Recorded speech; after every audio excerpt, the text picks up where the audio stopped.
Hey, welcome to the Good Morning Wake Up Show, Wednesday morning edition. We have, this is a men's show. This is how men are coping with the angst and the changes we're all collectively going through. And our first guest is a dear friend. I love him dearly. Barry Spilchuk is a professional speaker and trainer, and he's been dubbed as Canada's Dale Carnegie. Barry's purpose is to inspire others to have a greater degree of love in their life. His niche is teaching corporate executives how to fall in love through his executive esteem program. He's an author, an all-around fun guy, and I don't mean mushroom. A mushroom, yeah. I knew that was coming. I know. You know, I don't miss a chance at a pun, Barry. You know. Yeah, of course. Yeah. So Barry, you know, men, 50 plus are feeling it. I just have to there we go. Are feeling it these days. You know, they're for sure. All of a sudden, like they're not working. they're not leading companies. They're not executives. They're not going to. And what are you seeing in men in that category that are being faced with these challenging times? Well, David, that's a great question because I'm seeing a little bit of both. I'm seeing men, like I'm 62, and based on my past of of a tremendous success with when I did that Cup of Chicken Soup for the Soul book many years ago. I mean, we sold 580,000 books around the world, and it got me speaking around the world. So I've had some huge highs, and then all of a sudden the yogurt hit the fan, and with 2 cancers and an accident and a bankruptcy, and it was like, oh my gosh. So, and now I'm starting all over again. So I'm seeing those kind of people a lot. And then I'm also seeing a certain degree of affluent people, men and women, who are going, all I've ever wanted isn't enough. Is this all there is? And especially when we come into a time like this, where here we are late March, early April, and their bank account is full, and yet they're sitting at home in quarantine wondering they've really got nothing to worry about. And they're sitting there thinking, I've got nothing in my life. I've got all the money in the world. I've got this and that, but gosh, my adult kids don't talk to me. I never see my grandkids. My staff doesn't talk to me. Like, what do I do? And then there's that other kind who had a certain degree of affluence and influence, but all of a sudden they say, well, if I'm so important, why am I so invisible? And boy, that really hurts, because all of a sudden there's a whole bunch of people, no matter where we are on that spectrum of, oh gosh, I'm starting again versus I've got it all, but what next? There's that word, it's an R word, and it's relevant. We want to feel relevant. We want to feel like we're contributing and making a difference. And I know those used to be old slogans and seminars to, oh, let's make it really sound good. But man, I tell you, especially when I've been through it myself, the ups and downs and everything like that. And we had tremendous upswings after both cancers again. And all of a sudden, out of the blue, my largest client decides to shut down and gone. And now we're starting all over again and again. And it's okay. And we did that. And then all of a sudden the yogurt hits the fan and you're doing it again, which the bless in that mess is, which is what I encourage everybody to look for, is now you get to do, especially in a time like this, you get to do what you really want to do, and what really makes your heart sing, and all those old cliches of, oh, what makes you happy. But, oh, I tell you, now is the best time to do that. So, yeah, like all of a sudden these guys are getting taken out of their careers and the busyness of it all. And now they're home self-isolating with their spouse and kids. So what's the opportunity for that, busy exec to embrace this time out? Well, when I put a video on the other day on Facebook, and it was, you're not supposed to put anything longer than 30 seconds. I put a 15-minute video on, letting people know that I'm going to be releasing by video for free 1 story a day from my brand new book, I'm Not Done Yet. And the private messages I got were just unbelievable. One was from a guy I went to high school with. So he's 62 as well. He's been 40 years in his own business. He's got lots of money. And the first thing he did was said to me, he says, Barry, I don't know what I'm going to do with the rest of my life. He says, I'm retiring at the end of the year. He said, as a matter of fact, I might have to retire at the end of the month, depending on how my company wants to treat things. He says, but I don't want to golf every day. He says, I just couldn't do that. He said, I could see doing that for the first week, and then what? So he said, how do I stay relevant? How do I make that contribution? And so I started asking him questions. You could just see his face start lighting up like, I can do that? Now, here's a man who said, oh, I know from 40 years of experience that you got to have a plan and you go stick to your plan. And if something happens, then you adapt. But, you know, with no plan, he says, but now I've got no plan because I don't know what to plan for.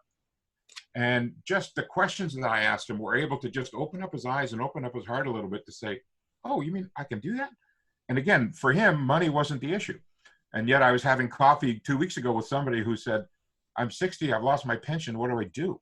You know, it's like, okay, either way, we're starting again. You know, God breathes down the same breath on those who are rich and those who are poor, and we all have that same opportunity every day to say, okay, let's start again, knowing what I know now. So, you know, this time alone, to think, can be a blessing. And I know with you, life has thrown you a few curveballs. Yeah. You mentioned cancer, and you know, your biggest client going under, and yeah. And you've had to take a time out. What did you learn about yourself in those moments of taking time out to heal and or move through those challenges? Well, I think the biggest shift for me, and even though I've been in the personal development business for 30 years now, it'll be 30 years this year in May. And Muzzle tough. Yeah, thank you. And you learn things about yourself as you go and as you grow, or you disappear. Because I know a lot of guys who started in the business with me, they're long gone. But you know, here after the success of Chicken Soup for the Soul, and I'm speaking all over the world, and I shared the stage with Dr. Phil, and I represented Canada. I was the closing speaker at the World Volunteer Conference, 93 countries, 2,700 people, and they picked me to close the conference. I'm thinking, yeah, you're not doing that right now. You know, this is it. Yeah. I'm doing it. Me and the 93 ants who are crawling around my office. You know, but it was like, wow. And then all of a sudden, the cancer hits, and the yogurt hit the fan, and everything went. So in an 18-month period, I learned my ABCs: accident, bankruptcy, cancer, divorce, employee theft, failed business, in 18 months. And I had a psychiatrist talk to me, and he says, how in the heck did you get through that? You know, because any one of those things is amazing. And I said to him, and I'm going to say a 3-letter word here that might scare some people, but I said, I'm a God guy. And I said, I believe that there's a bless in every mess, and I think there's a turnaround. And I found the bless in every one of those messes. Now, interestingly enough, I mean, I went bankrupt for $780,000. You know, and at the same time, this is while I'm lying in the cancer hospital at Princess Margaret. And my wife, who had just said to me, I still love you, but I don't want to be married anymore. And so, but we were still best friends and everything like that. And she's coming to the hospital every day. I was at Princess Margaret for 6 weeks.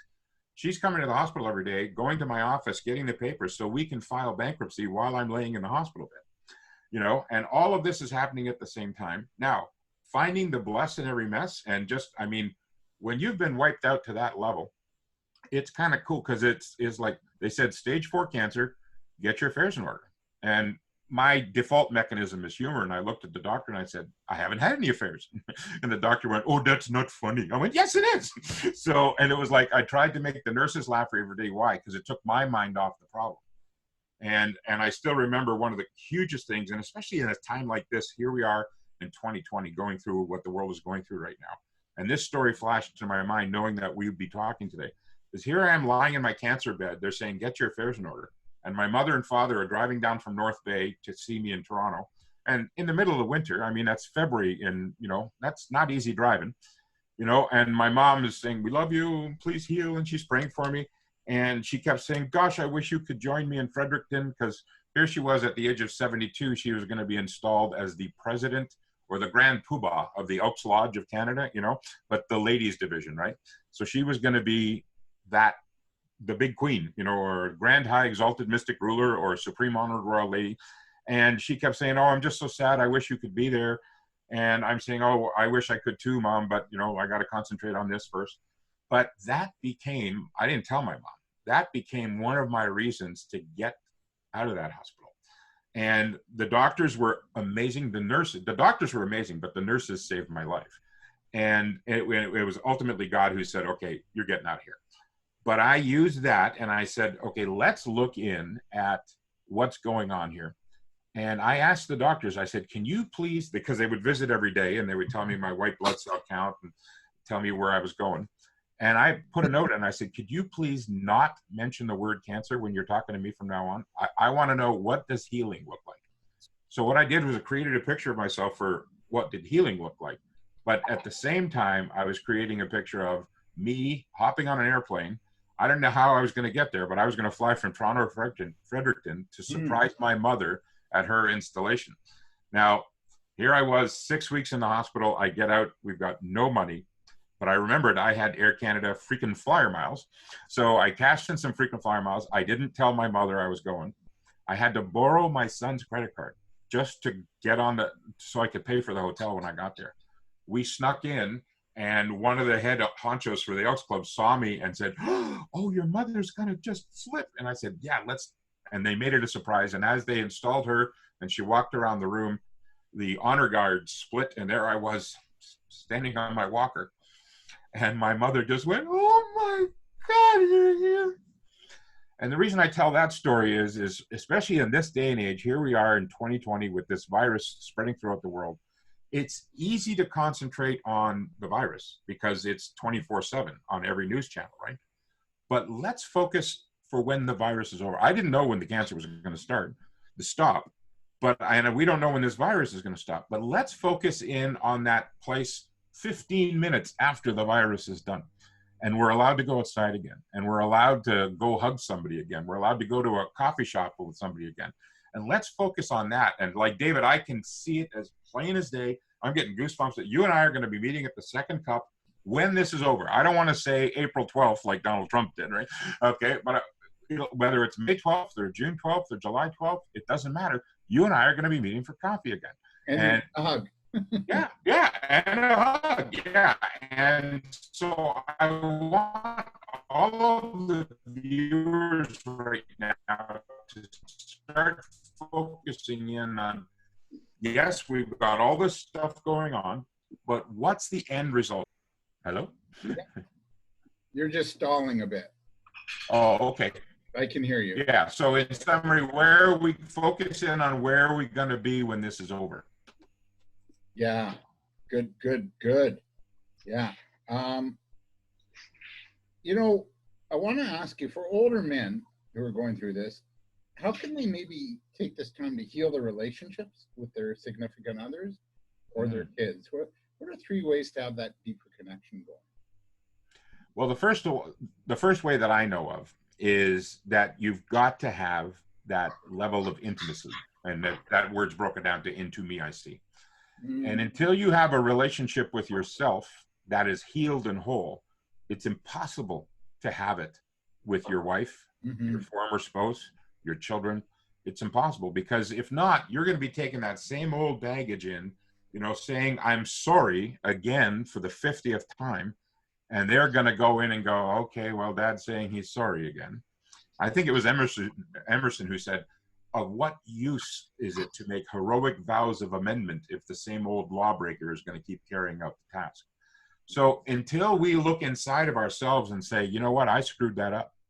You know what, I blew that. I did. Yes, I had an accident. I went through a bankruptcy. Now, interestingly enough, my wife at one point said, I still love you, but I don't want to be married anymore. Well, that happened in 2008. We're still married. And we're still in our 40th year of marriage now, which is kind of sort of cool, because going through all of that stuff, now my challenge to the viewers and your listeners here, David, is we could still stand in our stuff and wallow in it and it gets stinky, or we can stand on our stuff and say, hey, this is where I'm going to teach and this is where I'm going to preach from. Okay. And I'm going to take the blessed and the mess and teach from that. So the first thing is to get to that level of intimacy with yourself, okay? And then you can get to that level of intimacy and forgiveness. And there's a story in this book here, David, and it's probably one of the most popular stories that I've heard so far. It's called the F word nobody likes to talk about. And every time somebody hears F, they think of magical words, but the word is forgive.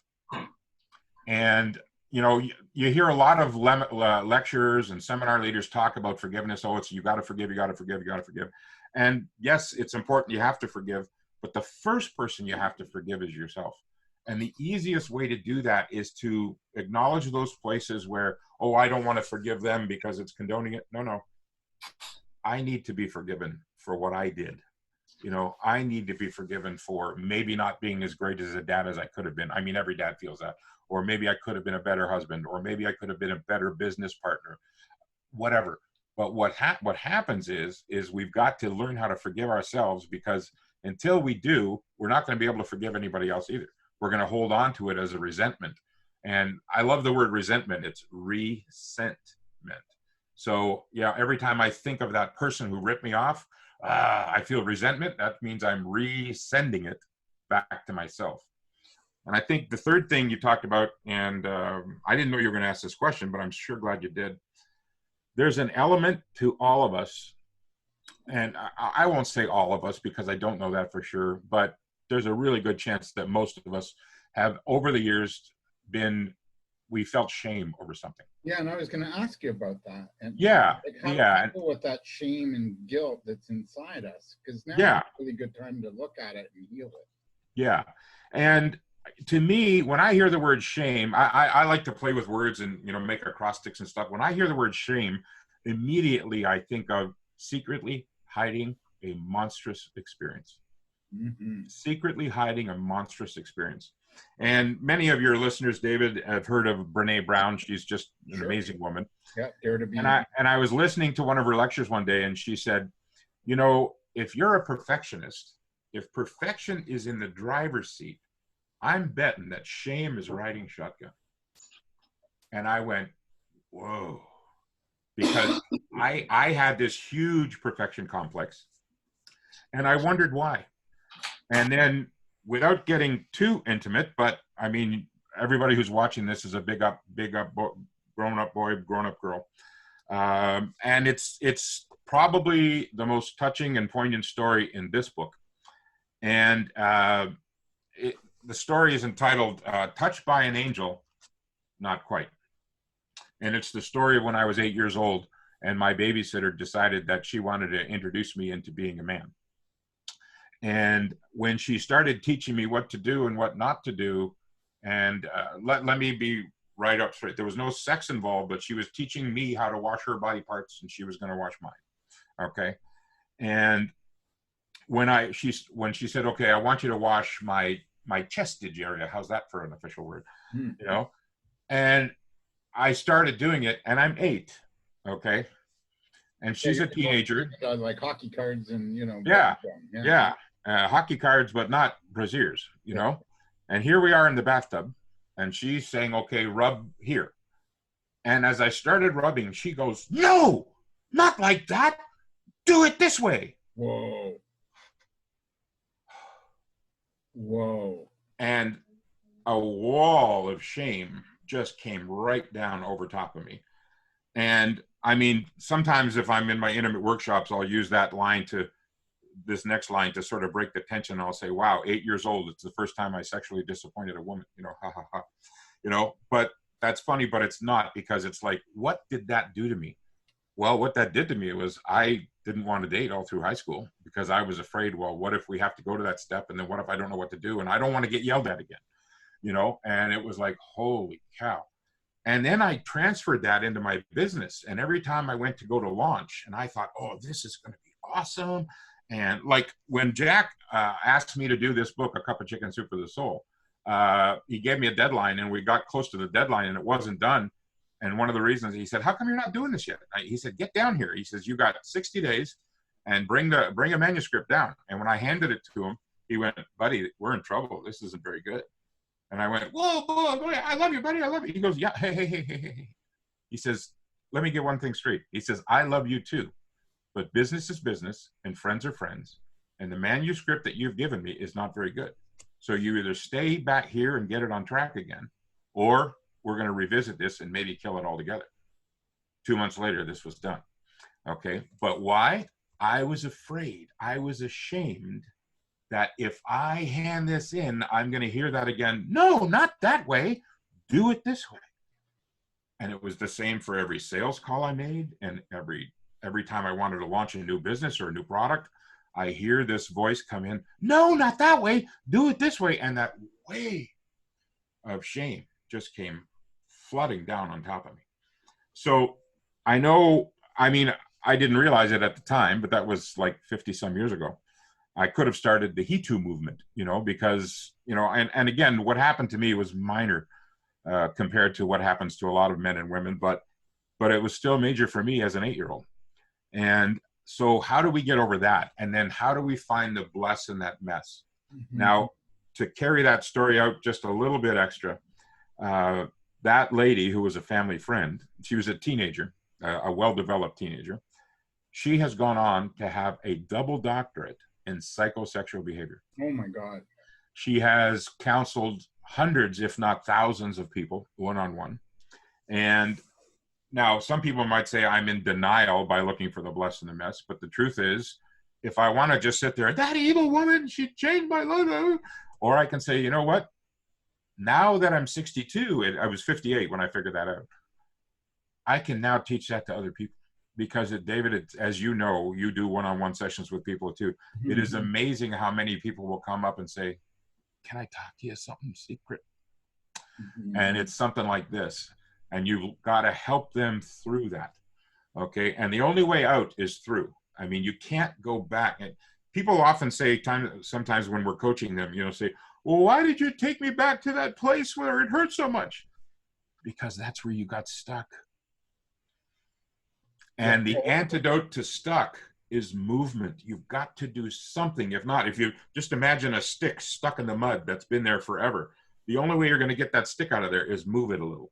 Okay, move it, and that's the way to get unstuck and get rid of the shame again. It's just one moment at a time on how to do that. Right, and be mindful not to abuse yourself over and over again. Like exactly. Usually the abused, and we've all been abused in some form or another. It could be yes. An alcoholic parent, yep. A teacher, right? Any number of ways. But the key is to stop. Is to stop abusing yourself. Usually the abused abuses themselves. Exactly. And again, what you said, learn to love yourself, learn to, appreciate who you are. And if if you can move out of pain, then you won't hurt somebody else, True. And well, there's that key. There's a good 4-letter word right there, hurt. Mm-hmm. And I know we've all heard this expression, hurt people. Okay. But I always like to turn that around and say, hurt people also help people. Who are those people? Well, we call them authors, speakers, coaches, and consultants. You and I, we've been hurt, and we can turn. So hurt people, yes, but hurt people also help people. And those of us who are willing to talk about being sexually abused when we're 8, or you about having to carry on your business when financial times were tough and you're limping through your operation. And those of us who are willing to be vulnerable and admit out loud the stuff that nobody else is willing to say out loud, we're the ones who people are going to go turn to and say, oh my God, you know what I'm going through. You've been, we've hurt, before. And I don't want to hurt anymore. And that's the whole basis behind my consulting practice, or my ministry, if you will, is you don't have to hurt anymore. We got to leave it on that note. We have our next guests here. Barry, where do we reach you to maybe work with you and tap into what you're up to? Okay, well, I put a link in the chat for www.facebook.com/youcancafe. That's where they can go, and starting April 1st and moving on, I'm going to have all 33 stories, one a day on there. But if anybody wants to work with me personally or privately, my email is barry33@me.com. barry33@me.com, and it's easy to grab me there. And the first chat is always free. You pay for the coffee, okay, and then we take it from there. I've done that a few times with you. Only you brought in the blintzes, or the blintz? Oh, the latkes I brought you. Oh, the latkes, yes, that's right, yeah. It seems like so long ago. It's like, when will I do that again? The way to get Barry to talk is to feed him. Yes. I was talking to a colleague today. I said, do you remember the last movie you went to? What was the last live training gig? It seems like so long ago. Gone with the Wind. That's a long time ago. I saw Bombshell on Christmas Day. Oh, there you go. Yeah. What a perfect movie for Christmas Day. It was a feel-good movie. It was. I liked it. not. Yeah. Well, it was good. It was a good story. Anyway. Dude, thank you so much. If you want to stay, you can. If you got, I'll stick around for a while. I'd love to hear who this next volunteer is. we're supposed to have Nathaniel on. This is Connor's son, and Connor is driven by his passion for fitness. Barry, thank you so much, by the way. My pleasure. He's driven by his passion for fitness and health using his extensive knowledge as a certified personal trainer. He's a registered massage therapist and a fascial stretch therapist.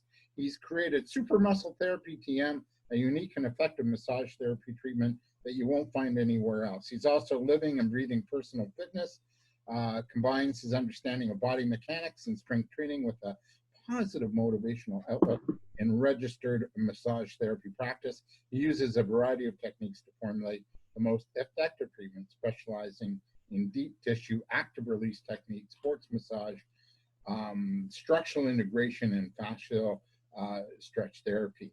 He's got an intuitive approach. He helps focus on athletes, CrossFitters, bodybuilders, and he walks the talk.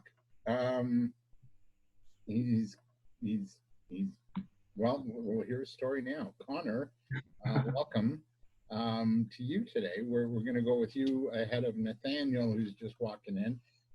So Nathaniel, we'll get to you in a few moments, so be patient. Connor, you've gone through some healing, and after being in a car accident, you got the rug pulled out from underneath you. What did you do to heal? Well, anyway, thanks for having me. I'm honored to be here. The question that you ask is a loaded question because I tried everything to heal myself. And then what you're seeing me in front of the camera is that sort of, well, there's almost like no arrival for this healing, but I'm going to keep going anyway. But through the process, a lot of just beautiful stuff happens. You know, it just universe or creation, whatever God, whatever you want to call it. Yeah, things happen for a reason. And once you try to look inside rather than try to blame for others and whatnot, yeah, where true start healing happened. And I call it a sweet victory because I've been sort of working sort of a war, me against myself. And for the first time, like I took the thing now as I'm driving the seat rather than driven by this inner child that was hurt that I didn't know. So a lot of consciousness game that. So I really love the fact that you really sort of honor my path and really wanting me to be in the show and inspire other people. And the description that you read is all great, but that's all my past. So it's not like I don't do that stuff. I still do it. But with the COVID and everything, I'm in the process of revamping an entire business. Yeah, because massage therapy isn't really happening right now, you know? So. You know. But again, there's always duality is good, you know, good and bad sign. I mean, so I'm really taking this as opportunity, and I feel even so grateful that I can be so much in peace and enjoying being in the process rather than try to look for, okay, where's my purpose, where's my path? Because that was before, like just being anxious. I think that there's something out there for me. What is it? And I was kind of got lost in during trying to be, you know, not being patient, try to just go whatever that I'm supposed to be doing, which I didn't know at the time. I still don't know what it is. Well, I've been really intuitively feeling that this is what I'm on my path, and I've been told that I'm on the path. So I could sort of really help people. The fact that I've been there many times, and I try literally everything and anything, because my sort of strength is sort of openness to try really, you know, the other guy, what's your name? Barry talked about vulnerability. I mean, now we sort of in the know that now that vulnerability is superpower, right? So we kind of graduated from that space where, you know, man has to be not showing emotion, all that stuff. But I think a lot of people being more conscious, being aware now, which is those are superpower. So, you know, so let me ask you then the next question, because this kind of dovetails a little bit. A lot of us, you know, Connor, are wondering and are in doubt about our life right now. You know, like how did you manage the doubts, the fears, and that mental chatter that maybe question how you could heal? So that's such a beautiful question, and there's so many ways to tackle that. But what I find the most important thing when it comes to addressing any answer, we need to really respect our individuality and the resonance. So if you could combine both, you have your own solution, but that does not, what I've done might not work for you or Barry or Nathaniel. So there's so much more emphasis on that. And plus healing our emotions, it is the superpower, right? So some people know already, gone through the path. It's brutal. I've been crying all day. I mean, it's a really process of struggle. But if you face the struggle rather than try to go away from it, the same thing as coronavirus is teaching us something.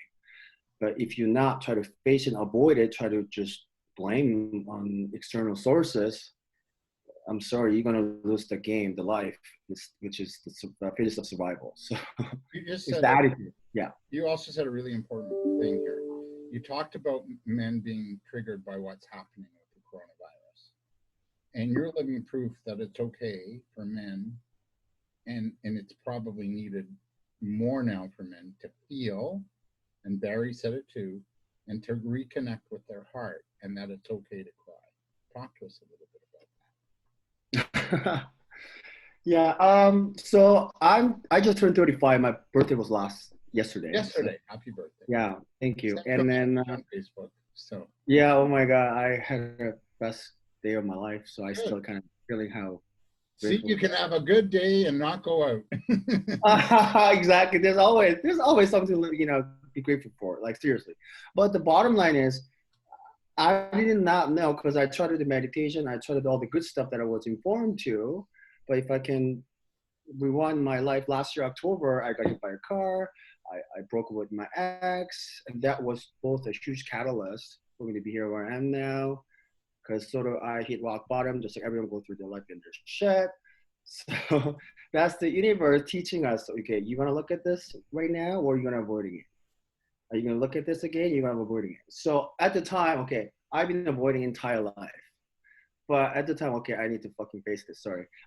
So what I did was instead of looking outside, I've been trying to look at, okay, really, let's pause this. What's going on here? So I kind of went from not being able to talk because I had a really bad concussion but my life was forced to stop. So I couldn't talk, couldn't speak. Like everybody now.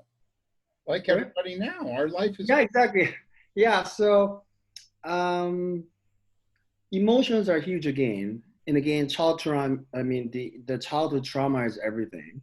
We can go talk about on and on how important that is. And through the process, I have so much way to horn in what's your problems or how to get there.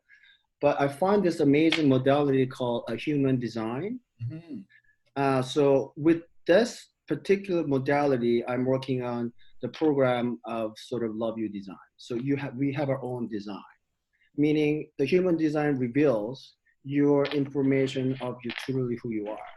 So if I give you an example, there's 4 different types of who we are.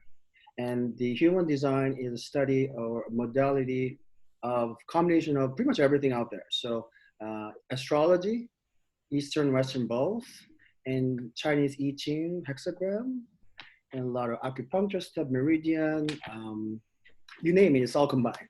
Plus epigenetic, which is human genetic stuff. So a lot of soul crystals, so you name it. So kind of science meet art, so which is really, really cool. So it reveals a lot of information. It reveals a lot of why. It reveals a lot of who you're supposed to be. So the fact that you don't know that, but this is, I think, one of the key components that really cut the gap when someone aware, okay, there's something going on. I want to look into this, what's going on. And what I was doing was without human design, I'm just trying to walk without the map or whatever that is. But it took a lot of time, talk about the people that heal. It takes some time, healing is a lifetime of in the journey. So what did you discover? What did you discover about yourself during the healing process? Myself. I was numb entirely emotionally, but I didn't know I was numb. So I was going through emotions. I didn't know could not feel. So I thought I felt something, but there was entire blockage in my heart. That when my heart opened for the first time last year, that when I felt seen by these two female that stood up for me, and I started crying for the first time. That was sort of my first cry ever at the age of 34, because we all had that sort of put at the wall because we don't want to get hurt. Again, the safety issue because we want to feel safe inside, the little kid again. But the man had more layers of, we have been told, like the toxic masculinity, right? So don't show emotion, you gotta be strong enough, all that stuff. But you know what? We also have emotions. So we just have feel the same as female. So what I discovered myself, okay, I was entirely numb and I was really avoiding my feminine side to really, that's why I sort of built my muscle to look good, be strong. But that was just my avoidance of not wanting to deal with that actual core problem, which is avoiding my feminine side. So feminine side, when I was acknowledging it and rather than judging it, try to recalibrate it, accepting and surrender what my feminine side is. So when I decided, okay, I'm not going to avoid it anymore. I'm going to let my feminine side to take the seat and drive the vehicle rather than my masculine side just doesn't work anymore for the higher part anyway. So if you think about child, you have to really nourish the child, right? Good mother energy, right? And then the father comes in with the masculine, because masculine energy is like go out there, get the job done, be a leader and all that. So the priority really has to be shifted from feminine to masculine to feminine, because we all have both sides. But you need to start from the feminine, because if you don't feel comfortable, if you don't operate from the peace, good luck with the child going out there try to change the world, because there's something in the child is not safe. And like you said, that's going to manifest in a different way at some point of their life that is not going to serve them well. And that internal disease, that really control our physiology. So that psychology, the child psychology really control our physiology. And as a massage therapist, I've seen a lot of people up on my table, I could tell right away, it has nothing to do with the knee pain. It has nothing to do with the location. But when I try to shine the light, there might be something beyond that, but people cannot see that because they're unconscious. So why the conscious is so important? Because conscious represents awareness. So they're two stupid people, right? People that are stupid, they're both stupid, but people that know they're stupid, they're aware of that. So there's a way to go. But people that don't know they're stupid, and then they just keep doing what they're doing, that's a real problem, right? And this is the whole thing awakened by this coronavirus. So we are forced to being grateful in a way that, people start like smiling at each other because we just desperate for the love and connection and touch and all that stuff. So again, go back to duality again. So I find the consciousness is the real medicine. So I don't know if you have heard about 4 stages of consciousness. Please share. Okay, so the thing that I told you about the people that are stupid, they don't know they're stupid. So that means it's like you don't know what you don't know kind of thing. Exactly. So I was that last year, October. Yeah. So I was that unconscious incompetent. Yeah. So I'm not only not stupid, but also I didn't know I was stupid. And if you graduate that, you go to the next stage, which is conscious incompetent. So you're stupid, but then you know you're stupid. And that's a big step. If you get to the second level, oh my God, everything reveals it's like a butterfly. Like things are more beautiful, seems to be in life is better. The next step is conscious competent. So you are competent, but when you try to use a conscious side of the brain, it takes time because the unconscious is your heavy brain. Your subconscious way more powerful in terms of efficiency. But if you try to conscious to connect the neural pathway, oh boy, it takes time because you have to consciously reconnect the pathway that was lost or programmed wrong when you were a child, just like the Barry shared with us that he got, nanny, whatever that lady, she didn't know what she was doing would affect the child's entire life, right? So she was unconscious. So anyway, so that's so important, conscious, whether you're aware or not. So you go to conscious, competent. So you're competent, but you're kind of slow at it. Mm-hmm. Next day is unconscious competent. So you don't even have to think, you just be, right? So that's how the spiritual people grew, where just things start making sense and things just easier. Like, I don't know what and why, because it just happened automatically. So when you don't have to think about how to do something, then you're relying on subconscious, which had sort of gone through a program of the conditioning. And when you being deconditioned, you to start to experiment again. What actually do you like? So Barry gave us a really good example of when you're being deconditioned, so you can expose yourself to new environment.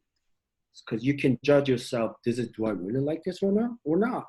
You know, for example, I go out there, you know, look at the flower and smell the flower. Do I really like the flower? Because I didn't even aware of if I like the flower now. I just thought, my brain never gone there. So there's a lot of awareness gain, and that really resonate and how affect our life with this conscious game.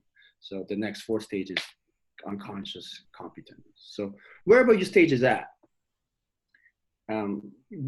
you don't want to judge yourself, because once you start judging, that's going to get into the emotion game. So there are lots to be said about giving love, unconditional love, rather than giving a grace instead of grief. So talk to us about that, because in our chat, you know, offline before today, you talked about having unconditional love for yourself and how key that was in the healing process. What did that look like for you?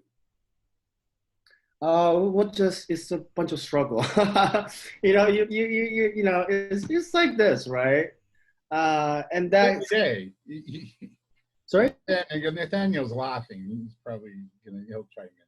Well, because these people went through the process, I believe. So it's not like linear.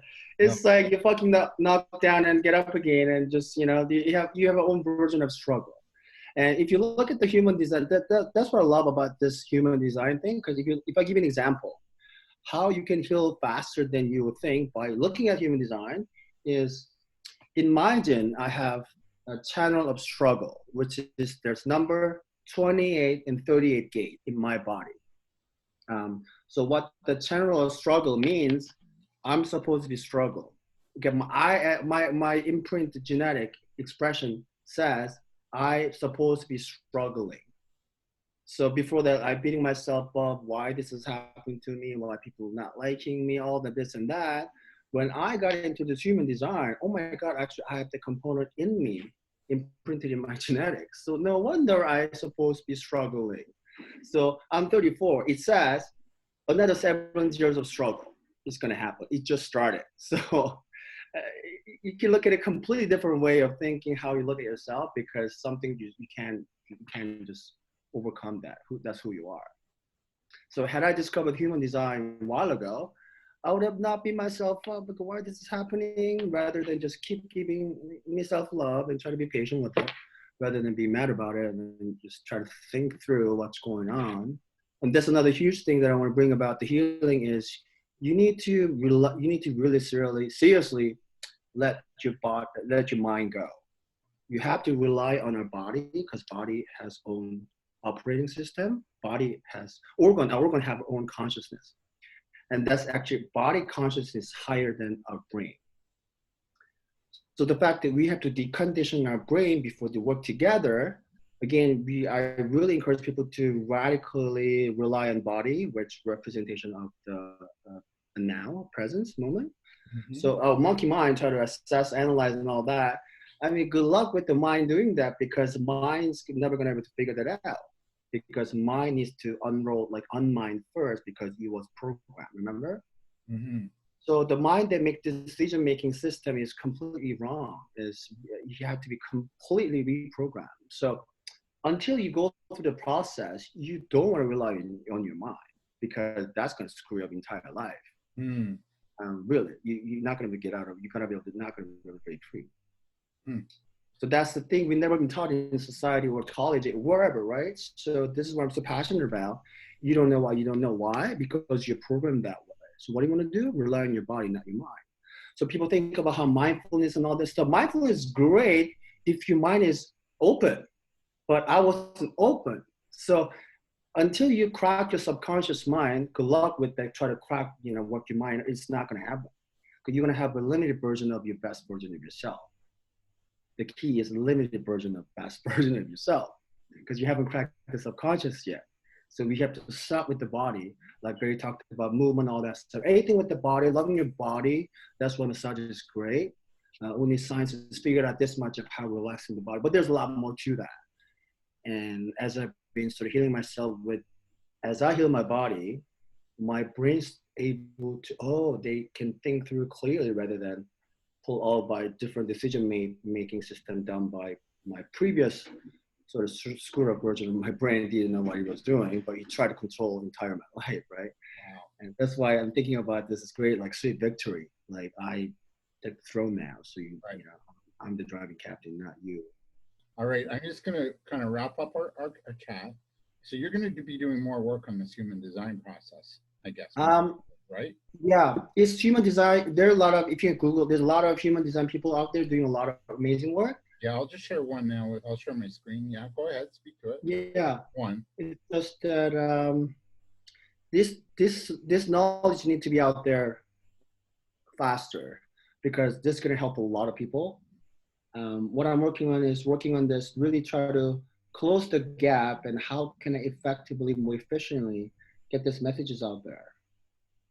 And the problem is, I've been trying to get this knowledge out there, but the fact that people like, who's this guy, Connor from Vancouver, nobody, they don't listen. I mean, it's okay, but that's why I need your help, other people's help to sort of, because I went through a deep investigation of, is that actually works? So I've gone through all the process of making sure this is legit.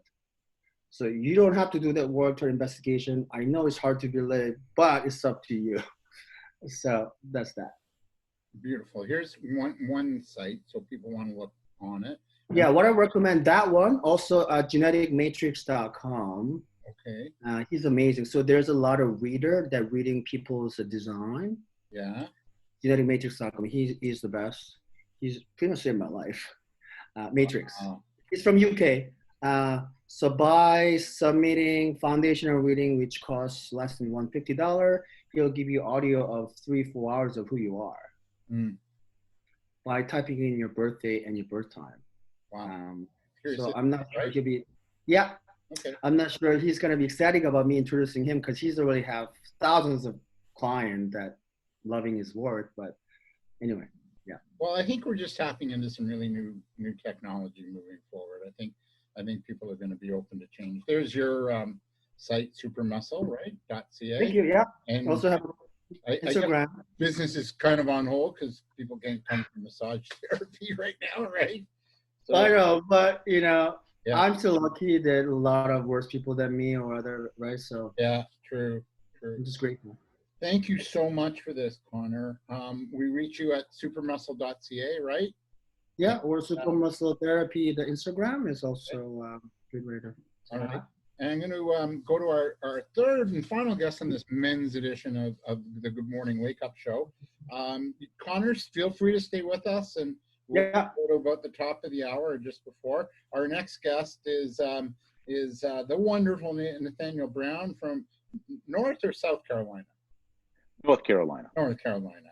And you're a personal trainer as well, so you can probably relate to Connor and the work he does. I'll just stop the, there we go. And you and I, you're a personal trainer, you're a voiceover artist, and an IT specialist. Yep. Which is kind of taken off for you right now since nobody's can't go to the gym. Yeah, exactly. So welcome back. I know we spoke a few weeks ago on another call we did, and you and I are connected on Facebook in a big way. You're also a member of a group I moderate called the Peace, Passion, Prosperity Project. And since this edition of the Good Morning Wake Up Show is dedicated to men, you posted yesterday about the importance of being able to pivot in this time and maybe let go of the attachment of how things were and ought to be, and to go and create the things you want to be. So talk to us about being able to pivot, and then also about the power of letting go and embracing the new that we're really being forced into.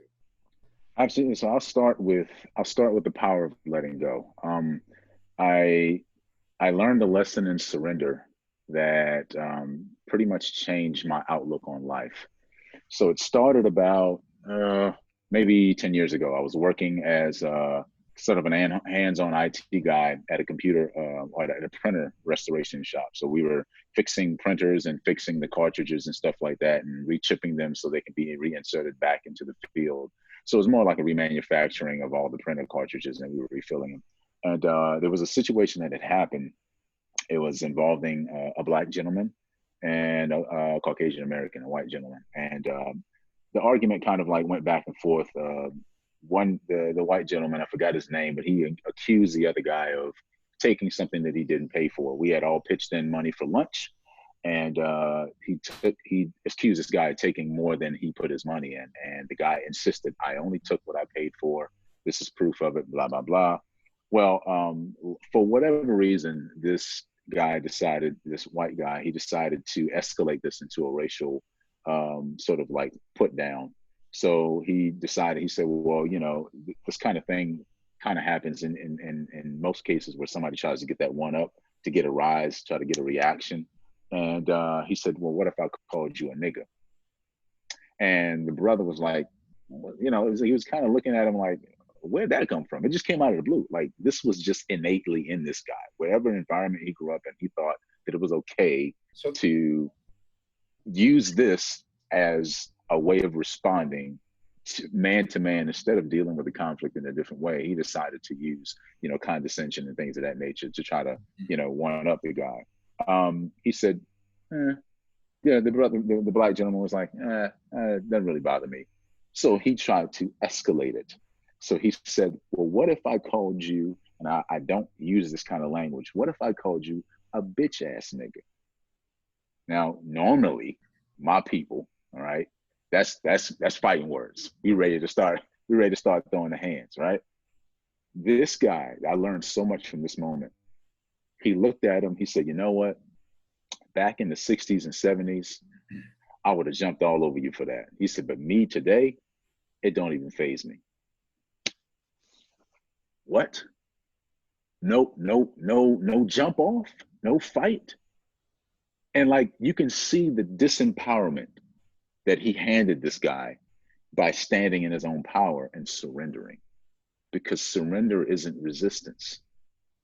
So the power of surrender, I learned that day, had nothing to do with losing anything, because losing involves resistance. It involves something being stripped away from you that you're trying to hold on to. Surrendering is feeling that resistance and you're letting it go, right? So it's a martial arts thing. I don't know if you guys ever studied martial arts, but in the art that I studied is Wing Chun, and it's sort of, you receive the energy and you surrender to it, and your surrender to the energy is what empowers you. You actually can inflict more harm on someone by not resisting what they're bringing, but by receiving what's being given to you. So you look at the resistance as a gift. So that man pivoted in that moment, emotionally, psychologically, even culturally. He did something that most people in my culture would not do.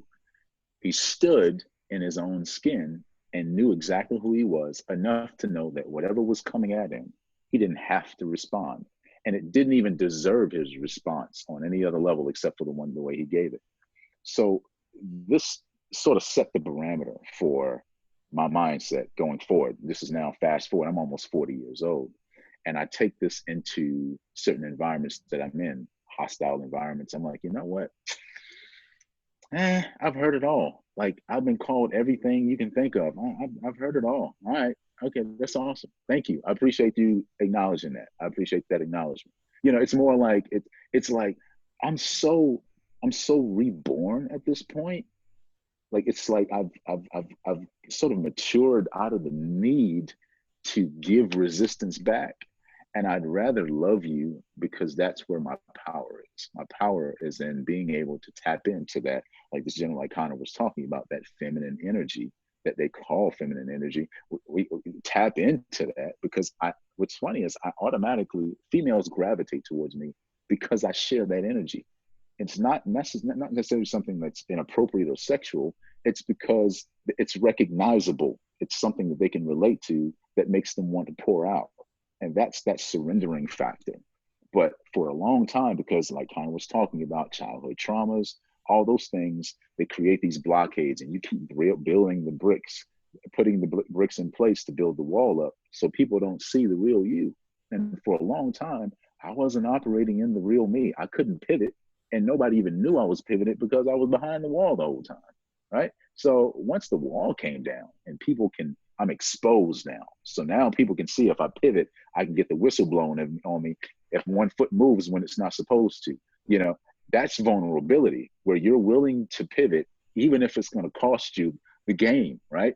That's where the emotional content really comes into play. That's when you got to be able to step up and say, oh, you know what? Whether I fail, whether I succeed, it doesn't matter. I'm just going to pivot anyway. And hopefully, this shift in direction sends me into a shift in perception and perspective, and I can see my goal better. Because that's the point of the pivot anyway. The point of the pivot is to get a better sight line for the goal, or know where to hand off towards that goal, because we can't do it by ourselves. So pivoting involves collaboration. The purpose of a pivot isn't just for you, it's for the entire team. So men as a whole pivot together, right? So it's not singularity here. It's not like duality here. It's all singularity. We're actually pivoting as one entire human race. It's not happening on individual levels. It's happening on a global, cosmic level. The entire cosmos is on a pivot right now. Everything, the energy is shifting. Everything is different. I mean, people that, you know, I came into 2020 thinking like, this year feels different. Out of all the years, I have never felt the energy like I felt this year. I've never felt it like that. It was like so big. It's so big. Yes. It's yes. epic. I call it epic. It's so epic. Yeah. We don't know, and yet we have that choice now. You know, we have choice in this. Absolutely. How did you move, Nathaniel, from living with the walls up to being where you are now? Because you are just like you're remarkable. When you were on that call we did a few weeks ago, people were remarkable. Oh yeah. So what was your process to get from walls up, I'm going to fight, you know, muscle my way through this, I'll challenge you, to being where you're at now? You're pretty zen-like, man. Like, well, it's about motive. It's about intention. You go into a court of law, and no matter how emotional you are, the jury is looking at the motive behind the act. That's the thing that convicts you. That's the thing that sentences you. It's your motive. So whether, you know, someone can get fatally hurt and taken out of here by an accident, and they still have to look at what was the motive behind this. So it was about intention. So in order to do that, you have to go within. You cannot be external when you're dealing with intention. You build walls externally, right? Somebody has to see these walls, which is why when people walk up to you, it's someone who's built a wall, you're like, man, this guy's got a wall up. Mm-hmm. You can, it's evident, it's quick. You know, it's like you say hello and it bounces off. It's so quick. Yeah. But someone who has taken the time to dismantle the wall from the inside out, now going within, you find out the motive behind the wall. Because it's one thing to take the wall down, but still leave the rebar up, right? Because it's still something there, something structural that'll hold the bricks in place. But when you go within and you pull the rebar out and the wall falls down, now there's nothing to hold the wall up again. You've dismantled it from the inside out. So I went inside, started doing some inner work, really looking into some meditation practices, and so like some mindfulness things, but more gratitude-based meditations, more things that would get me on that frequency of light and love and gratitude. And I did a lot more listening, and it was a struggle. I did a lot more standing in myself, and I had an experience that I cannot explain, but it was real for me, and it sent me into tears like for hours. It was last summer where everything shifted. I was in this path. I was like, yes, I'm finally feeling Nathaniel again. Like I feel like I feel myself again. And for those of you that don't know, I experienced childhood molestation at the age of 8 years old, and sort of hid that. I hid it in myself for years, 30 years. I never talked about it. I never brought it up. I didn't want to talk about it. Well, for whatever reason, this thing was the crux by which I was keeping the wall. It was that rebar. It was keeping a structure there for me to continue to build this wall. So I went into this meditation. I was kind of like guided into it by a lady online. I just kind of like, I was at my wit's end with the stuff, the bombardment, and I had night terrors, sleep paralysis, all that stuff. 30-something years of it, screaming at the top of my lungs, waking up in the middle of the night, throwing punches and fussing, like couldn't even sleep next to my own wife. And I was sitting in my chair, my living room, my recliner in my bedroom, and this lady started talking, and I felt this warm thing in my heart center, like the energy in my heart started to pulsate, and it was like this warmth literally started there, and it got up into my throat, and then I felt it go up and down the center of my body, and then I started to feel it all through what I now know as myofascia. I started to feel it in my fascia. So it was like light energy, and it actually started to resonate throughout my whole body. And I was like, I need to listen to what she's saying. She's summoning me into a deeper experience, and I need to surrender to this. So I went through this meditation, but it was more of a hypnosis. So she sent me into this space, and I walked down these winding stairs, because that's the way life happens. It doesn't happen linearly. It happens on cyclical patterns, but they cycle up and they spiral down. So I spiraled into this space, and I walked through this door at the bottom of the staircase. And when I walked through the door, now I'm doing this, and my eyes are closed, and I'm standing in front of my house in South Carolina on the corner of Duke Street, where it was myself at 8 years old. I walk in the house. The house is empty. It's just me in there. I'm all alone in my room with my head down and my hands open on my lap, my head like this. 8 years old, on the side of no mattress there, just the box springs. So I'm sitting on this hard surface, and I'm all alone. And I'm like, who? Because there was nobody to tell. Nobody would have believed me. So I stayed there. That trauma kept me in that space. And I walked in, my now grown self walked in, and I literally loved that child back to life again.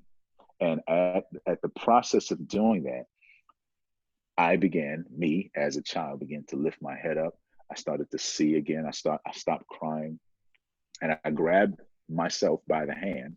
We walked out the door, out onto the street. And I all this time I'm saying, I love you. I just want you to know that I'm here for you. You're not alone. I'm walking out of the house. We get back on the street. I walk back through this door, this portal. I'm back up the stairs. And then when I walk out the door, I'm standing in my driveway at my now new home. We had just built this home. And in the driveway, I'm standing with this little boy in my hands, holding his hand like he's my son. And I'm showing him my house. And I said, this is home now. And I tour him through the house, and I show him all the rooms, all the places that he can dwell with me. And then there was an integration where the child and me were all one again. So the duality was keeping the wall up.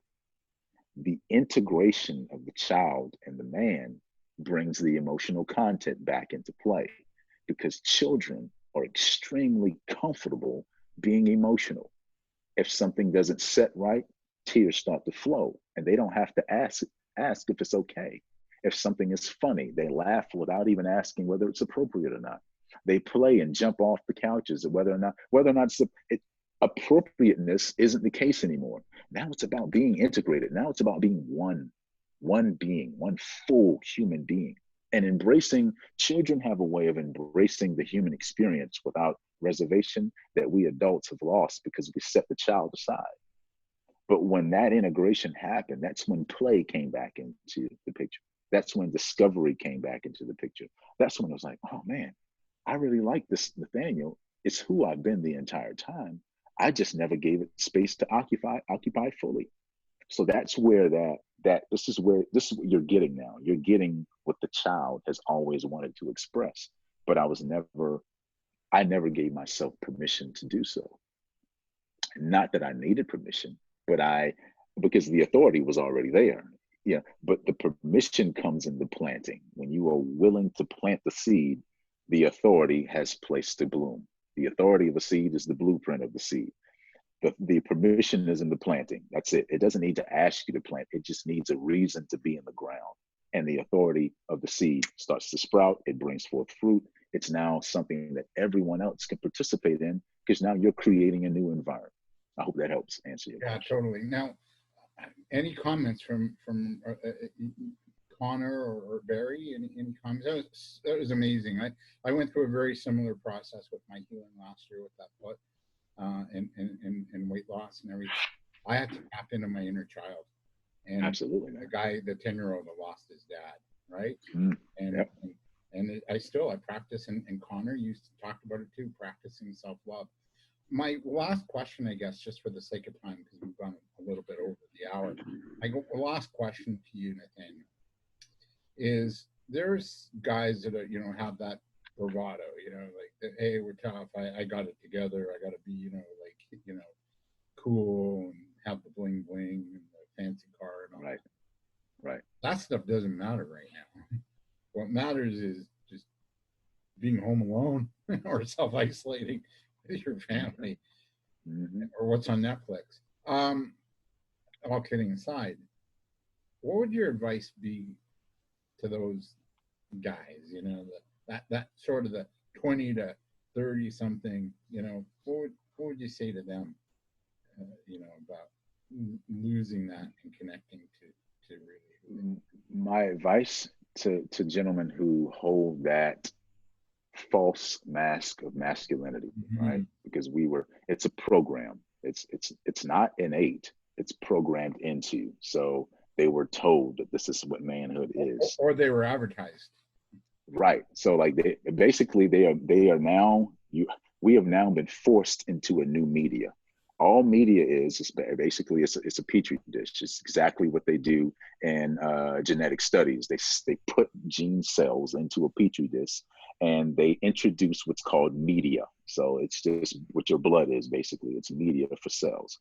And when they introduce this environment to the cells start to react and start to respond based on the environment they're placed in. These gentlemen have been placed in an external environment for so long, they thought that being able to be seen in a certain way externally granted him rites of passage, if you want to call it that, throughout society. This is what manhood is. But now it's changing a little bit. Now you're having to focus a little bit at home more, especially men who have children and wives. My wife came up to me the other day and she said, I know you've been working a lot and I appreciate it, but you need to give me some personal time.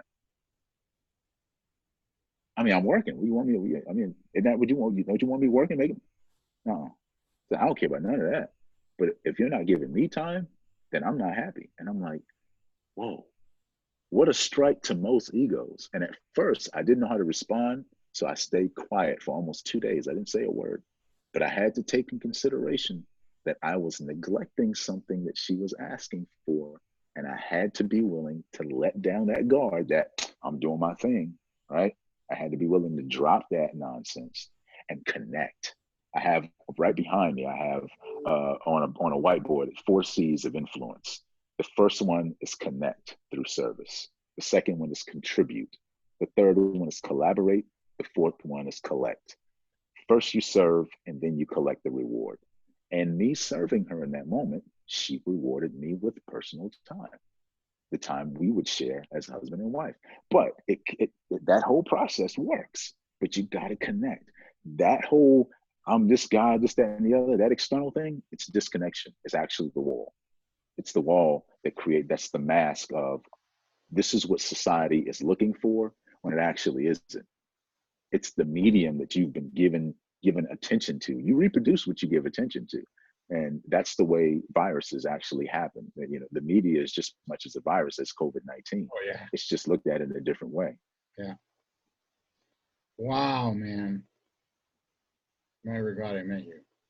We met just for those watching, we met on a Facebook group page. I think it was the 1111 one, right?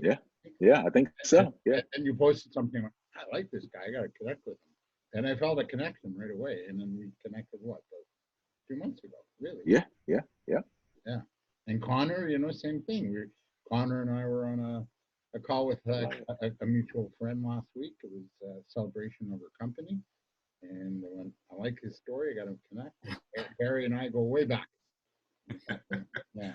Well, this is a really good men's show. I think. Do you think for men watching this that they got something today? What would you think? Yeah. Yeah. I think so. Can I say something? Yeah. So again, it goes back to if you haven't resolved your trauma, you don't know if you're listening. They think they're listening, but they don't. But they don't have the capacity yet to listen. They think they are, but your hurt inner child, 99% filter the information because they cannot be in presence, full present moment. Why? Right. If we just talk about a common denominator of this four of us been telling us, there's two words: emotion and a child that hurt. The two thing is so important. This defines us who we are in such a wrong way. You don't even know how far you've gone in that wrong direction. You don't even know you're stuck. So that's the same thing, unconscious, incompetent. They are unconscious right now, 70% people, entire planet. If they're unconscious, good luck with that. Try to do feminine energy, try to meditate. Nothing was working because I was unconscious. I didn't know I didn't know. Right. So people really, I want to shine a light on, really find a way to reconnect with your child that was hurt. Absolutely. So there's a couple of ways you can do that. Find a local hypnotherapist and find the trauma workshop. So you have to go there first. There's nothing's going to point us. Even though I'm talking, the people that are listening, what the fuck is talking about? Or they try to listen, but they only get this much concept because why? The child that hurt cannot listen with that capacity of unconscious brain. Oh, yeah. So again, you're gonna have a limited version of your best version of yourself if you haven't cracked your subconscious. So for that matter, I would highly encourage you to connect with this few individual that I find really healing powerful. So his name is Peter Crone. So PeterCrone.com. So people think about it as he's like Austin Power meet Buddha. So he's like this amazing gentleman in LA. He's been unlocking a lot of people, including myself. So PeterCrone.com, he's great. Again, human design is also another way. Find a hypnotherapist. So again, you have to start with your younger self. Yeah. Oh, so yeah, absolutely. I hate the ego because ego, I have so much sort of bad negative energy. But if I name it through, that is not my ego, it's my younger self that is hurt. So it's called in Hindu, they call it the tantrum throwing child. It's the child that's your belief system. Your tantrum throwing child is your belief system. Yeah, exactly. So you have to start with your younger self. Good luck with trying to meditate and all that because it's not going to work. It doesn't work. The child is throwing a tantrum. You can't make a tantrum throwing child meditate. That's not going to happen. You know, she's mad. You're not going to listen to your dad. What are we trying to do? That good luck with the good parenting. It doesn't work. No. And you do have to parent your child. Well, you want to, but it doesn't work unless you met your younger self. That's the thing. So I guarantee there's, for a human being, there's no human being that's not hurt during the childhood because we're living in a planet where emotional fitness does not even exist. We talk about growing muscle, but we don't talk about growing your emotion, like building up your courage muscle, building up your resilient emotional intelligence, emotional resilience. So if you are resilient with emotion, that's the ultimate power that unlocks our entire human being. Then you become unconscious competent, meaning you don't have to think, you're just being. Yeah. I'm not there yet, but. And when someone triggers you, you're just bumping up against your wounds. I had a conversation. Well, that's your opportunity to look into your side. That's your opportunity. Yeah. People don't look at it that way because your body will give you a signal because the body is higher conscious than your mind. Again, we need to stop thinking of you need to really lose your mind, our mind, because mind doesn't have any capacity. Again, because why? The child was hurt. So we have to get into the body, which is whatever that might be, that again comes with the resonance, the individuality, because we all uniquely different. There's no other David Cohen, Barry, Nathaniel, there's no other single person that has entire you design. No one. So that means how we are so unique that we need to really, really respect our individuality. Yeah. So. Well said. So Nathaniel, go in, tap into the inner child, heal it, adapt, pivot, move forward. Yeah, Barry, absolutely. Any last comment? Yeah, I just welcome, Nathaniel. You sort of came in when I was almost done, but you missed the part where I was 8 years old and being sexually abused. So our stories are similar, and so it's like, oh, interesting. And then when David asked you that last question about what do you say to those macho bravado guys, as soon as David asked the question, my wife and I are quarantined like everybody else, and we watched the movie 2 days ago, Grease. So as soon as David asked that question, I went back to John Travolta and Jeff Conaway doing their macho with the hair back, Macho, yeah. you know, and because that was their environment. But what changed for John Travolta? The environment changed because now he wasn't with the boys; he was with Olivia Newton-John. So when he put himself in a totally different environment, That's it. Because what happens is everybody's mentioned the word today, ego, and a lot of people just diss on the ego. But the thing is, the ego, we all have one, and it's if everybody's dissing on it, I like to go the other way. I think what's the bless and the mess of the ego? The ego's job is to keep us safe. It's just to protect you. Right. And I like to put ego coming from the God side of things is when you're high into your ego, you're edging God out. EGO, edging God out.